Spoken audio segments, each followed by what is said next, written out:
This message isn't for everyone, but if you'd rather sit in silence than force a conversation, stay here for a second. Not in a loud way, just quietly. Like the noise feels unbearable, the solitude feels necessary. The peace is non-negotiable, and it's hard to explain. Because on the outside, everything might look fine, but internally, something feels entirely different. I don't know who this is for, but that feeling isn't an accident. Because there are moments where you realize your nervous system finally feels safe enough to rest.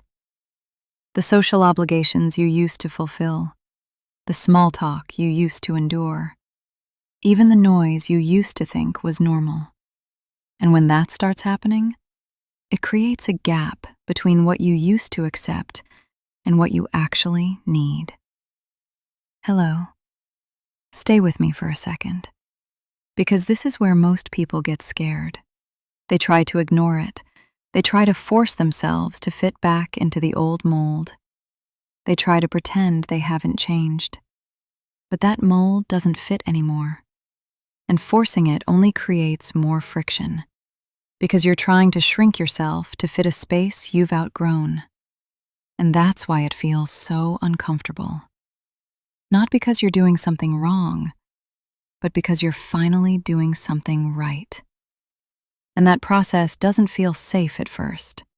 It feels like rejection. It feels like loss. It feels like you're walking away from everything you knew. But that's only because your standards are shifting, and shifting requires space.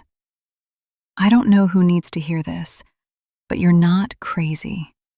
You're evolving. And evolution always feels lonely before it feels empowering, before it aligns, before it brings the right things to you. So no, you're not losing your mind. You're just letting go of what no longer serves you. And that empty space is where your real life begins. I don't know who this is for, but if this hit you, don't rush to fill the void with old habits. Give yourself time to step into the new version of you. If this hit you, I put something deeper together. Link in the bio.